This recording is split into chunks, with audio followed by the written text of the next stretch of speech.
एक वहम में थे जो कि मैंने तुम्हारा हटा दिया है वह। अब तुम आ गए टर्म 2 में और तुम्हें पता है सब्जेक्टिव का क्या महत्व है। हाँ तो गाइस, दिस इज कौप सिंह। आज का बनी एक और इंटरेस्टिंग वीडियो में। गाइस आप देख रहे हैं हमारे चैनल एडुकेटेड, जहाँ पे आपको फ्री ऑनलाइन मिलता है। तो फाइनली तुम लोग आ चुके हैं हमारे चैनल पे। तो अब हम ट्रांसफॉर्म करने वाले हैं टर्म 1 से टर्म 2 में, ठीक है। अब फाइनली हमारा क्लास 9th का और क्लास 10 का तो बस खत्म ही होने वाला है, ठीक है, थोड़े दिनों में। और क्लास 11 12th का सबका टर्म 1 खत्म हो चुका है, ठीक है। 9th और 11th का खत्म हो चुका है, 10th और 12th का बहुत ही जल्द खत्म होने वाला है। तो फाइनली अब हम इस ट्रांसफॉर्मेशन में क्या क्या चेंजेस लाने होंगे, ठीक है। और कुछ चीज़ें हैं जो हमें हजम नहीं हो रही हैं भाई, ठीक है। भैया टर्म 1 में हमें इतना ज़्यादा टाइम मिला, 6 महीने दिए गए थे, और टर्म 2 में भाई सिर्फ 2 महीने क्यों दिए जा रहे हैं, या टर्म 2 में सिर्फ 3 ही महीने क्यों दिए जा रहे हैं जब टर्म 1 में इतना ज़्यादा समय दिया गया था। तो अभी इस पूरी चीज़ों के बारे में डिस्कशन होने वाला है, ठीक है। और आखिरी में स्ट्रैटेजी तुम्हें बताने वाली है कि क्या क्या चीज़ें तुम्हें फॉलो करनी है इस ट्रांसफॉर्मेशन के तहत, ठीक है। इस टर्म 2 में क्या क्या चीज़ें तुमको अब करनी पड़ेंगी जो तुमने टर्म 1 में कर चुकी हैं, अब उससे अलग कुछ करना है या उसी जैसा करना है, ये सारी चीज़ों के बारे में इस वीडियो में बात होने वाली है। तो तुम्हारे जितने डाउट्स हैं ना सब क्लियर होने वाले हैं इस वीडियो में। तो एंड तक जरूर बने ना, और चैनल पर रहने भाई चैनल को सब्सक्राइब कर लेना, ठीक है। और अगर वीडियो अच्छी लगी तो वीडियो को लाइक कर देना, और बहुत अच्छी लगी तो वीडियो को शेयर भी कर देना अपने फ्रेंड्स में, अपने दोस्त में, अपने यार भाई जहाँ भी शेयर करने, ठीक है। तो चलो आज वीडियो को शुरू करते हैं। तो फाइनली सबसे पहली बात आती है टर्म 1 के बारे में बात करते हैं। स्टार्टिंग में हम कंक्लूजन में पूरा बात करेंगे जल्दी जल्दी, उसके बाद हम ट्रांसफॉर्मेशन के बारे में बात करेंगे, ठीक है। तो टर्म 1 के बारे में अगर हम बात करें तो टर्म 1 जो था तुम्हारा कब से स्टार्ट हुआ था, अगर हम देखें तो हमारी क्लासेज जो थी वो लगभग मई से स्टार्ट हुई, ठीक है। अप्रैल से हम देख सकते हैं, बट हमारा सेशन है मई से मानते हैं, ठीक है। तो यहाँ पे हम लिखते हैं मई, ठीक। मई से हमारा जो स्टार्ट हुआ क्या, सेशन स्टार्ट हुआ, ठीक है। क्या स्टार्ट हुआ, सेशन स्टार्ट, ठीक है। मई से स्टार्ट हुआ। अब हम देखो कि यहाँ पे हमारे पास कितना टाइम बचा, मई जून जुलाई अगस्त सितंबर अक्टूबर, 6 महीने हम बचे। नवंबर में तो हमारे एग्ज़ाम ही थे। तो मई में अगर हम देखें तो हमारे पास यहाँ पे 6 महीने थे, ओके। हम मज़े में अपना सेशन स्टार्ट करें ईजिली। 5 जुलाई 2021 को मैसेज आता है टर्म 1 के बारे में। इससे पहले हमारा जो सेशन था वो नॉर्मली था, चल रहा था। 5 जुलाई 2021 को एक मैसेज आता है टर्म 1 के लिए, ठीक है, कि हमारा एग्ज़ाम जो है वो 2 पार्ट में डिवाइड हो गया है, ठीक है। एक होगा हमारा टर्म 1 और एक होगा हमारा टर्म 2, ठीक है। ये 2 पार्ट में हमारा डिवाइड हो चुका है। हमें खुशी मिली, बहुत ज़्यादा खुशी मिली। क्यों? क्योंकि हमें पता चल चुका था हमारा जो सिलेबस है टर्म 1 का उसमें रिड्यूस तो हुआ ही है कुछ टॉपिक्स, प्लस जो हमारा टर्म 1 का सिलेबस जो था वो हमारा टर्म 2 में नहीं आ रहा है। हमें और खुशी मिली, हम बहुत ज़्यादा एक्साइटेड हो गए, बहुत ज़्यादा जोश में आ गए। हमें खुशी मिल गई भाई, अब तो कुछ नहीं चाहिए, अपने को यही मांगता था मिल चुका है और कुछ नहीं चाहिए, ठीक है, ओके। ये हमें मिल गया। अब ये था जुलाई में आया, मई जून जुलाई 3 महीने तुम्हारे गए, ठीक है। 5 जुलाई, अब तुमने यहाँ पे इन 3 महीने में कुछ सिलेबस कंप्लीट किया होगा। हर सब्जेक्ट में तुम 1 से 2 चैप्टर कंप्लीट कर लिए होगे, या क्या पता तुम्हारा जुलाई में हाफ ईयरली एग्जाम भी हो गया हो, ठीक है। अब तुम्हारा जो जुलाई से जो टाइम था उसमें तुमने रिडक्शन से स्टार्ट किया, मीन्स जो भी तुम्हारा सिलेबस रिड्यूस हुआ या जो भी तुम्हारा चैप्टर हटे घटे गायब हुए वो सबसे तुमने कब से स्टार्ट किया, जुलाई से स्टार्ट किया, ठीक है, ओके। हमने जुलाई से स्टार्ट कर दिया। अब बात आती है जुलाई अगस्त सितंबर और अक्टूबर, ठीक है। जुलाई में तो हमने स्टार्ट किया, धीरे धीरे करते करते अगस्त सितंबर और अगस्त सितंबर और अक्टूबर हुआ, ठीक है। अगस्त में क्या होता है हमारा, अगस्त में रेगुलर क्लासेस स्टार्ट हुई, ठीक है। रेगुलर क्लासेस मतलब ये ऑफलाइन वाली, कि मतलब हर जगह नहीं, कुछ जगहों में ऑफलाइन स्टार्ट हो गया था अगस्त से, ठीक है। हमारे यहाँ भी हो चुका था, बट हम अगस्त के लास्ट से या हम सितंबर से कह दें तो सितंबर के स्टार्टिंग से, या कह दो तुम अगस्त के एंड से, ठीक है। हमारी जो ओरिजिनल क्लासेस थी वो स्टार्ट हो गई ऑफलाइन वाली, online class original class start, ठीक है, ऑफलाइन वाली, ठीक है, ओके। अब अगर हम देखा जाए तो मई से हम आराम से एकदम कर रहे थे सिलेबस, ठीक है। लेकिन 5 जुलाई को जब हमारी नोटिस आती है तो हम और ज़्यादा एक्साइटेड हो जाते हैं, और फिर जो हमारी चल रहा था प्रिपरेशन, ठीक है, जो हमारी प्रिपरेशन हो रही थी वो शायद हमारी 60% या 70% पर रही होगी हमारी एफिशिएंसी के हिसाब से। हम थोड़ी मेहनत कर देते तो हमारा आ जाता, अगर टर्म 1 ना आता हो तो ठीक है। मीन्स इसी हिसाब से हम थे जुलाई तक की, इतना तो कर ही लिया था।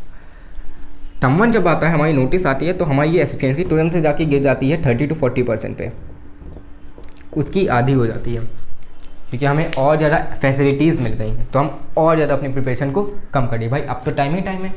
प्लस गोल्डन चीज़ हमें मिल गई, वो थी MCQ, कि भाई MCQ होने वाला टोटली कुछ भी सब्जेक्टिव नहीं होगा, और सिलेबस भी जो इसमें आएगा वो टर्म 2 में आने वाला नहीं है, तो सिर्फ ये MCQ होगा पेपर, तो इसमें हम तुक्का लगा सकते हैं या कुछ भी कर सकते हैं, ठीक है।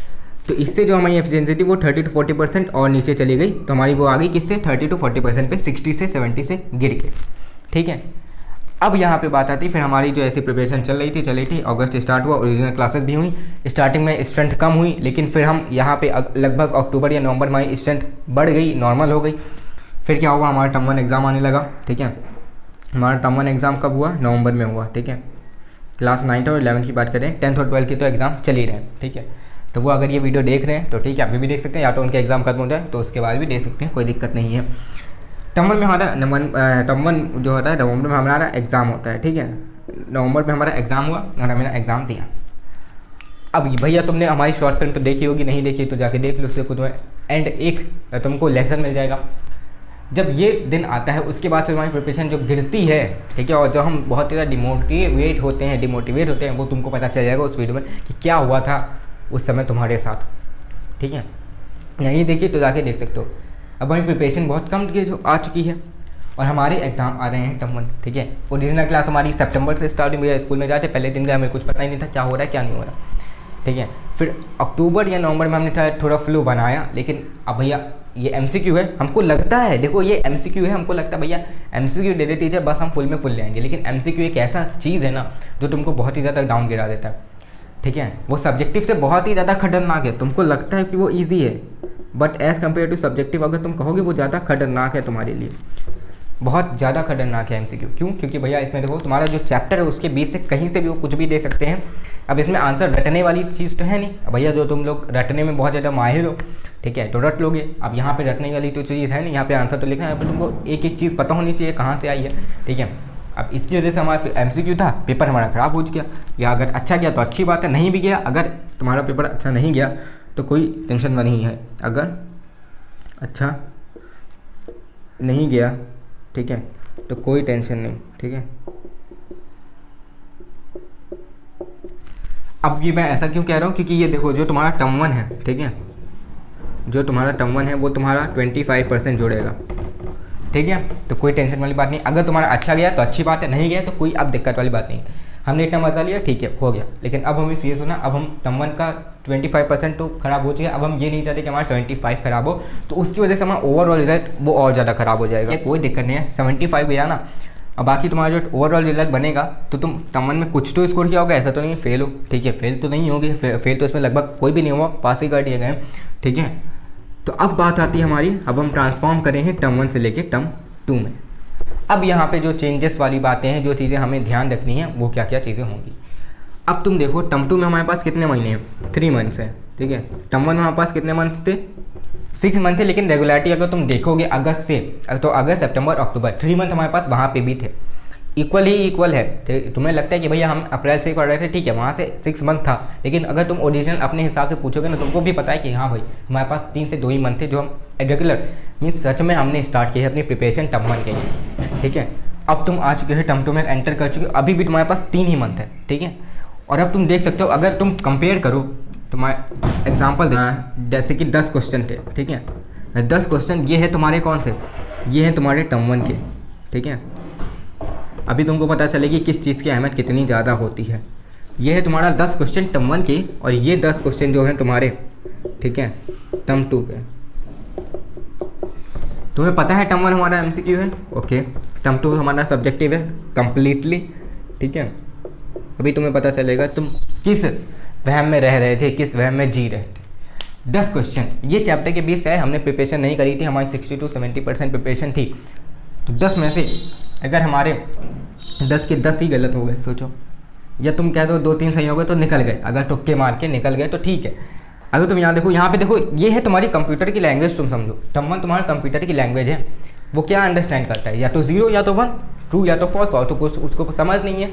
वही चीज़ तुम्हारी यही है, MCQ है। अगर तुम्हारा आंसर सही है तो तुम्हें कितना मार्क्स मिलेगा, 1 मार्क्स मिलेगा। आंसर गलत है तुम्हें कितना मार्क्स मिलेगा, 0 मार्क्स मिलेगा। ठीक, अब यही देखो 10 क्वेश्चन थे, मैं 10 क्वेश्चन चले गए अगर, ठीक है, तो तुम यहाँ पे 0 मार्क्स पे आ गए। ये है तुम्हारा टर्म 1। ये 10 क्वेश्चन थे तुम्हारे टर्म 2 के। इसमें तुम्हें टिक नहीं लगाना था, इसमें तुम्हें पता था, यहाँ पे भी क्वेश्चन के बारे में तुम्हें पता था, लेकिन एग्जैक्ट जो आंसर था वो तुम्हें नहीं पता था। ठीक है, और ये टर्म 2 है, वही क्वेश्चन है, लेकिन इसके बारे में कुछ पता तो है तुम्हें, क्योंकि पता था तो तुमने यहाँ पे क्या लिखा, तुमने आंसर में सब्जेक्टिव था, आंसर तुमने लिखा। और क्या पता तुम लिखते लिखते तुमको कुछ याद आ गया तो जो इस क्वेश्चन से रिलेटेड था, इस क्वेश्चन से रिलेटेड था, और अब उस चीज़ की वजह से तुमको जो है हाफ मार्क्स दे दिया टीचर ने, हाफ मार्क्स दे दिया टीचर ने। अब यही 10 क्वेश्चन के हाफ मार्क्स बना लो तो ये हो गए 5 मार्क्स, 5 मार्क्स हो गए, और ये 0 मार्क्स है तुम्हारे भैया। यहाँ पे हमें सिर्फ टिक लगाना था। अब देखो अगर तुम 85% पे थे यहाँ पे, ठीक है, और यहाँ पे तुम थे 85 पे, 100 में देखो ये 0 मार्क्स था। अगर तुम ये 10 के 10 क्वेश्चन सही कर लेते, या इसमें 5 भी सही कर लेते, ठीक है, 10 क्वेश्चन, सॉरी 80% रखो, ठीक है, 80%। यहाँ के 10 क्वेश्चन अगर सही थे तो तुम ये 10 से 90% में जा सकते थे, लेकिन इसमें तो तुम जा नहीं सकते हो भैया, इसमें टिक वाला था तो इसमें तो हम बिल्कुल नहीं कर सकते। ये हमारे थे 5 मार्क्स जोड़ गए, 5 मार्क्स जोड़े तुम्हारा 80 से 85 आ गया। या सोचो अगर तुम टर्म 2 में थे, तुम्हारा टर्म 1 में शायद 85 ही आया हो, लेकिन वही चीज़ अगर तुमने टर्म 2 में दी होती तो तुम 90 टच कर रहे होते और क्लास के टॉप 10 में आ चुके होते। 85 थे, तुम्हारे जो 10 बजे थे वो 90 से अबव थे, तुम्हारा 85% था, लेकिन तुमने अगर सब्जेक्टिव दे दिया होता तो तुम्हारे 5 मार्क्स बढ़ जाते और वो हो जाता 90, और 90 हो जाता तो हम आ जाते टॉप 10 के स्टूडेंट्स में। हम बस 1-2 स्टूडेंट से पीछे रह गए। अब तुम्हें अहमियत पता चल रही इन 5 मार्क्स की या इस आधे ही मार्क्स की। तुम्हें लगता है भैया टर्म 1 ईजी है, MCQ यहाँ पढ़ लेंगे, नहीं बेटा, ये होता है सब्जेक्टिव का मतलब। ठीक है, सब्जेक्टिव में तुम आधा मार्क्स तो मिल जाएगा तुमको कम से कम। अगर तुम्हारे 0 मार्क्स है तो उससे अच्छा है तुम्हारे 1 मार्क्स आ गए, 2 मार्क्स आ गए, या 1.5 मार्क्स आ गए, 1-1 मार्क्स इंपॉर्टेंट होता है। ठीक है, मान के चलो जैसे कि नीट का है तुम्हें, ठीक है, नीट में तुम्हें सिलेक्शन के लिए जैसे एम्स का लेते हैं जो कि तुम्हारा सबसे बड़ा कॉलेज है। ठीक है, मान लो एक एग्जांपल लेते हैं, तुम्हारे 720 का नंबर 720 का होता है। ठीक है, मान लो जो 700 है उसको एम्स मिला है, ठीक है, एग्जाम्पल है, मुझे पता नहीं कितने पे, ठीक है, और तुम्हारे आए थे 699। अब तुम सोचो कितना दुख होगा तुमको, क्या शायद 1 मार्क्स अगर मुझे मिल जाता तो आज मैं गवर्नमेंट कॉलेज या नॉर्मल कॉलेज में नहीं, आज मैं होता एम्स दिल्ली में। मेरा सपना था जो मैं वहाँ होता, मैंने ऊंचा सोचा था मैं वहाँ पहुँचा, लेकिन वो सिर्फ और सिर्फ इसकी वजह से भैया हम इस वहम में थे कि MCQ बहुत अच्छा होता है, MCQ ईजी होता है और हम स्कोर कर लेंगे। लेकिन अब तुम्हें पता चली 1 मार्क्स की अहमियत, और यही तुम शायद सब्जेक्टिव में दे दिए होते, क्या पता आधा मार्क्स या 1 मार्क्स तुमको कहीं मिल जाता, कहीं गलती में शायद मिल जाता, तो तुमको 700 मार्क्स पूरे मिल जाते और तुम्हारा ये सेलेक्ट हो जाता। ठीक है, तो मेन चीज़ होती है यही, तो इसलिए 1-1 मार्क्स जो है वो तुम्हारा बहुत ही ज़्यादा इम्पॉर्टेंट होता है। ठीक है, तो अब ये समझ गए हो इसके बीच में ट्रांसफॉर्मेशन क्या क्या कॉन्ट्रास्ट है। अब तुम यहाँ पे ये समझो भैया टर्म 2 तो चलो हो गया, हमने समझा दिया तुम्हें क्या है टर्म 1 क्या है टर्म 2। अब मेन बात है क्या क्या चेंजेस हमें करनी है और कौन कौन सी बुक्स रहेंगी और क्या स्ट्रैटेजी रहेगी। ठीक, स्कोरेबल, ठीक है, इसमें ज़्यादा स्कोर कर सकते हो एज़ कम्पेयर टू टर्म 1। ठीक है, देखो यहाँ पे तुम्हें ज़्यादा चीज़ों पे ध्यान नहीं देना। ठीक है, सबसे पहली चीज़ तुम्हारा जो टर्म 1 है, इस 3 मंथ्स का टाइम शेड्यूल बनाना है तुम्हें। ठीक है, 3 मंथ्स का टाइम शेड्यूल बनाना है। अब देखो मैं हमेशा से बोलते आ रहा हूँ तुमको क्या करना है, ऑलवेज मेक डे वाइज। ठीक है, डे वाइज टाइम टेबल बनाना, 1 हफ्ते या 1 महीने का मत बनाना, फॉलो नहीं होता, ये गारंटी तुमको लिख के दे रहा हूँ। ठीक है, ये गारंटी है, इसको लिख के दे रहा हूँ, ये फॉलो नहीं होगा, तो इसलिए डे वाइज टाइम टेबल बनाना। ठीक है, डे वाइज टाइम टेबल बन गया पहली चीज़। दूसरी चीज़ तुम्हारी जो हो गई, ठीक है, टाइम टेबल बन गया, तुमने फॉलो कर लिया। दूसरी चीज़ सिलेबस को समझ लो। ठीक है, अगर सिलेबस अभी तक नहीं देखा है तो सिलेबस को एक बार गो थ्रू कर लो, सिलेबस तुम्हारा कितना आ रहा है, क्या क्या चीज़ें हैं, और तुम ये देखो सिलेबस तुम्हारा उससे कम ही होगा। अगर तुम ऑब्वियसली अगर ऑन एन एवरेज देखो तो 4 से 5 चैप्टर हर सब्जेक्ट में आ रहे हैं। ठीक है, 4 से 5 चैप्टर है हर सब्जेक्ट में, 4 से 5 चैप्टर ऑन एन एवरेज है। ठीक है, और तुम्हारे पास 3 महीने हैं, तो कुछ चैप्टर उसमें छोटे होंगे जिसमें तुम्हें टाइम कम लगेगा। तो तुम देखो 1 महीने में अगर एक चैप्टर भी कर दो तब भी तुम्हारे लिए बहुत है, 1 महीना और 1 चैप्टर, ठीक है। 1 महीने में 2 चैप्टर कर लो और बाकी के 2 महीने में दो जो बचे हैं 4 तुम्हारे 4 में से 2 वो कर सकते हो। तो यहाँ पे तुम 1 महीने में 1 चैप्टर भी करोगे तो आराम से हो जाएगा, ठीक है। 1 महीने में 1 चैप्टर 2 चैप्टर जो भी कर लोगे, ठीक है। और 1 महीना तो बहुत से लोग एक दिन में जब पूरी बुक चाह जाते हैं, तुम लोग एक एग्जाम से पहले पूरी बुक चाह जाते हो, तो फिर इससे बढ़िया तो यही है, ठीक है। सिलेबस को गो थ्रू कर लिया, टाइम टेबल को समझ लिया, ठीक है। और always try to do NCERT first, ठीक है। NCERT में पहले से बोलते आ रहा हूँ, हार्ट एंड सोल है, ठीक है। हार्ट एंड सोल, इसको प्लीज़ अंडर एस्टिमेट मत करना, इसको अवॉइड मत करना, ये बहुत ही ज़्यादा तुमको हेल्पफुल करेगी टर्म 2 में, ठीक है। तो ये सारे पॉइंट्स हैं, ये तुम्हारा टाइम टेबल। अब देखो इसके ऊपर टाइम टेबल जो है तुम्हारा टर्म 2 के लिए क्या बेस्ट टाइम टेबल है, उसके ऊपर एक वीडियो आने वाली है बहुत ही जल्द, कल या परसों में ही वो भी आ जाएगी, ठीक है। कल सुबह वो भी आ जाएगी और अभी ये शाम को मैंने वीडियो डाली दी है, तो उसमें बहुत ही जल्द वीडियो आने वाली है। अब टर्म 2 के लिए स्टार्ट हो चुका है, टर्म 2 के लिए वीडियोस भी रेडी हैं, बस आने की दिक्कत है, उसको एक एक करके वो सारी वीडियोस आ रही होंगी, ठीक है। तो 3 मंथ्स का टाइम शेड्यूल जो है अगर तुम बना रहे हो तो बना रहे हो, ठीक है। नहीं तो बाकी मैं तुमको बताऊँगा कि क्या क्या चीज़ें तुमको करनी है नेक्स्ट वीडियो में। सिलेबस, इसलिए चैनल को सब्सक्राइब कर लेना अगर नहीं किया है अभी तक तो, ठीक है। सिलेबस को गो थ्रू कर लो, तब तक तुम सिलेबस देख लो भैया क्या क्या आ रहा है, कौन कौन से टॉपिक रिमूव हुए हैं, वो तब तक तुम अपने बुक मार्क में कट लगा लो, ठीक है। आज तुम ये सब कर लो, कल से टाइम टेबल तुम्हारा आ जाएगा, तो उसके हिसाब से तुमको प्रिपरेशन कल से स्टार्ट कर देनी है। कल हमारी कितनी तारीख है, 3 दिसंबर है, ठीक है। 3 दिसंबर से हम स्टार्ट कर देंगे, ठीक है। तो अगर हम 3 दिसंबर से 3 फरवरी देखो तो हमारे पास 3 महीने बच रहे हैं और 10 फरवरी या 15 फरवरी से हमारे कुछ एग्जाम स्टार्ट हो रहे होंगे, या तो तुम कह दो शायद मार्च में उसमें दिया हुआ है टर्म 1 में, तो तुम कह सकते हो कि तुम्हारे 9th 11th का अगर हम देखें तो 9th 11th का पेपर पहले ही होगा, जैसे कि तुम्हारा टर्म 1 में हुआ है बोर्ड वालों से पहले, तो तुम्हारा पेपर जो टर्म 1 का है, ठीक है, वो तुम्हारा फरवरी के एंड में हो जाएगा, ठीक है। फरवरी या मिड फरवरी में होगा 9th 11th का, और अगर तुम बात करो 10th और 12th की तो उनका मार्च में होगा, जैसे कि अब हुआ है बाद में, ठीक है। तो ये तुम समझ सकते हो 3 फरवरी तक तुम्हारे पास 3 महीने हैं एकदम करेक्ट, ठीक है। और ऑलवेज ट्राई टू डू, तब तक तुम NCERT देख लो, मतलब वही मैंने कहा कि जितना भी सिलेबस रिड्यूस हुआ है उस पर टिक मार्क लगा लो, जितने भी हटा है टॉपिक उस पर टिक मार्क कट लगा लो, और जो आ रहा है उस पर टिक मार्क लगा लो, ठीक है। ये हो गया। अब बात आती है आखिरी में तुम्हारी क्या क्या बुक्स तुमको फॉलो करनी है, और फिर इस वीडियो को बुक्स तुम्हें कौन कौन सी फॉलो करनी रहेंगी, ठीक है। सबसे पहले तो मैं तुमको बता दूं कि NCERT is the heart and soul है, जो मैंने तुमको पहले भी बोला अभी, ठीक है। NCERT को फॉलो करनी है। इन केस जब तुम्हें NCERT कंप्लीट कर ली है तो तुम जा सकते हो ओसवाल पे, ठीक है।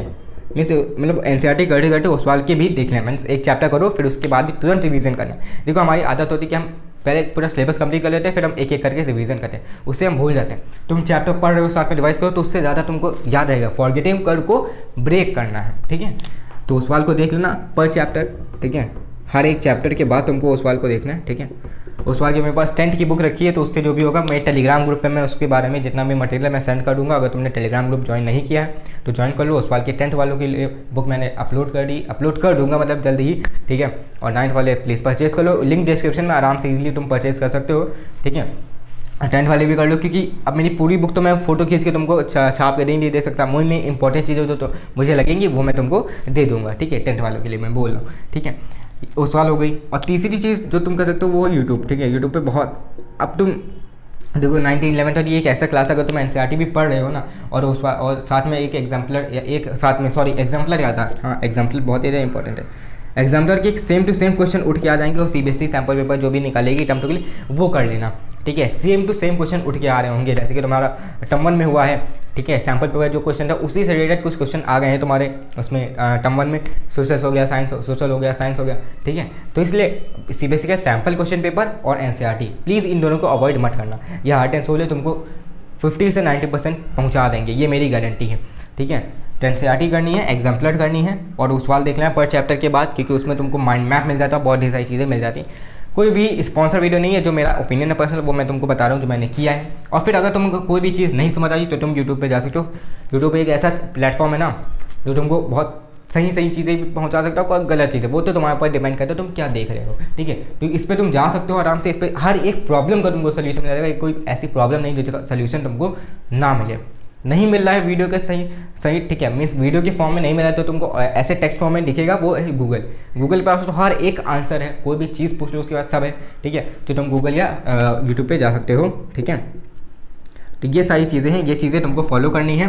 ये बुक्स कह दो, ये मटेरियल कह दो, या तुम जिसको भी कह दो, ये क्या क्या चीज़ें तुमको टर्म 2 के लिए फॉलो करनी है। तो ये सारी चीज़ें हैं, ठीक है। तो उम्मीद है ये वीडियो पसंद आई होगी। सारी इंपॉर्टेंट चीज़ें हैं तो तुमको टर्म 2 के लिए बारे में पता होना चाहिए। ये ट्रांसफॉर्मेशन था हमारा टर्म 2 के लिए, ठीक है। टर्म 1 से हम एक वहम में थे जो कि मैंने तुम्हारा हटा दिया है वह।